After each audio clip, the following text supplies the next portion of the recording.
Nexus 9 wasn't just a research station. It was a gleaming silver needle threading the chaotic fabric of 17 different species' trade routes.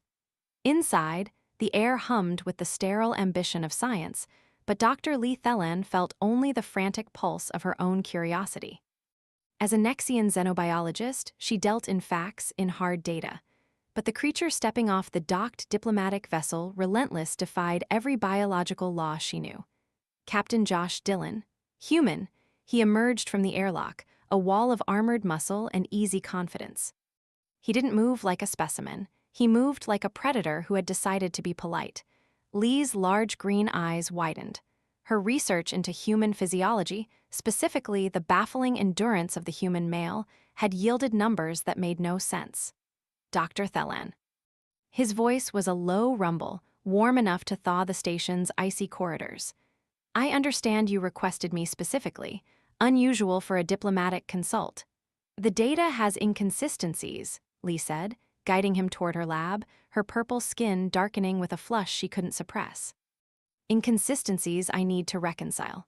Inside the lab, surrounded by floating holographic charts, the facade of professional detachment shattered. Lee turned to him, the question burning through her propriety like acid. Captain, according to your medical records, human males are capable of mating every day of your calendar year. That is 365 consecutive days. She gestured wildly at the display. Vivarians need 17 days of recovery. Even Qurans need 48 hours. So, I must ask, how does your instrumental body part withstand such strain without sustaining critical damage? Josh stared at her, the corners of his mouth twitching. I'm sorry, doctor. Are you asking how we don't break our tools? It is a valid biological question. Lee snapped, stepping closer, invaded by his scent, something earthy and electric. Is it rapid cellular regeneration? A specialized endoskeletal structure? Logic dictates it should shatter. Josh laughed, a sound that seemed to vibrate in her chest. Nothing so exotic, we're just built differently, resilient. That is not a scientific explanation. I need empirical evidence. She tapped a console, bringing up consent forms. I propose direct observation, controlled experimentation. Josh's eyes danced. In the name of science, I suppose I can sign. The station's alarms screamed, severing the moment. Red light bathed the lab. Warning, breach in Sector 4, hostile borders. The playful subject vanished. In a nanosecond, Josh was a soldier. Raiders, he said, his voice stripped of humor. They target research stations for tech and rare specimens. He looked at her, assessing. You're Nexian, rare neural pathways, they're here for you. We're trapped, Lee whispered, watching the monitors. 3 sleek ships, Titanian raiders. They'll breach in minutes. Then we don't wait. Josh moved to the wall, pulling a hidden energy weapon from her emergency cache. He checked the charge with fluid, terrifying competence. Stay behind me.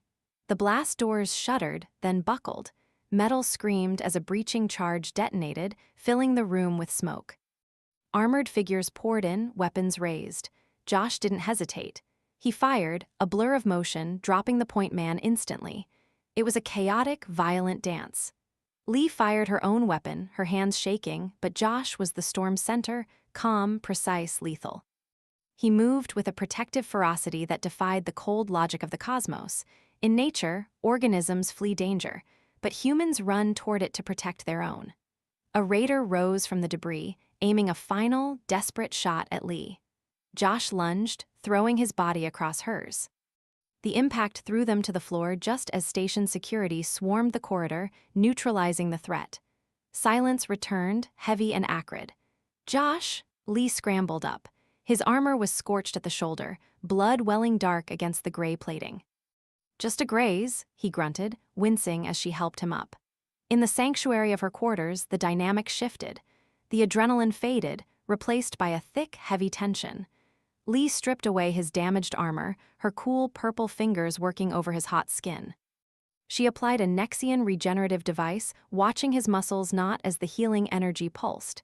You took a blast meant for me, she murmured. Why? Human instinct, Josh said, his voice rough.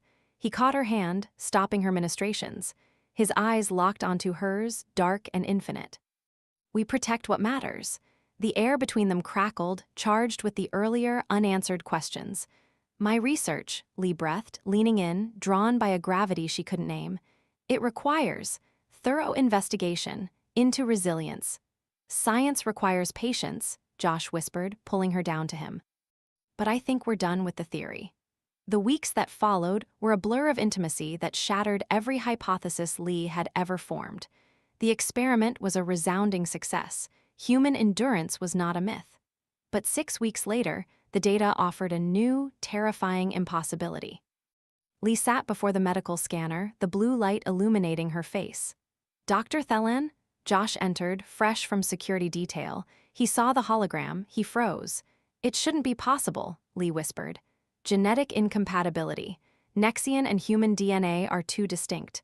But she pointed to the embryonic double helix twisting in the air. I'm pregnant. Twins. Josh stared at the scan, the shock melting into a slow, wonderstruck grin.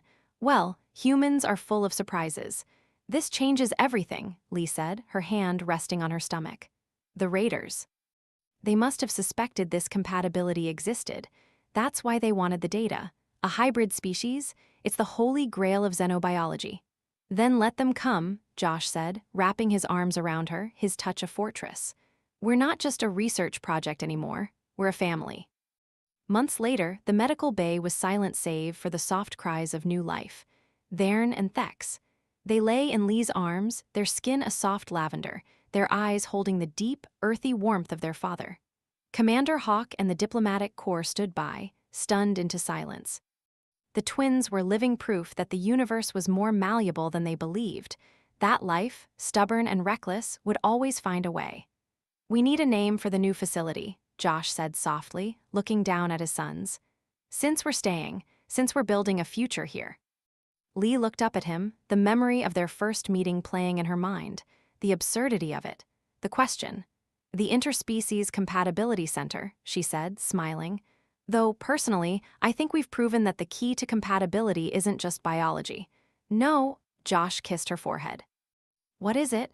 Endurance, Lee replied, watching their son sleep, and a tool that refuses to break.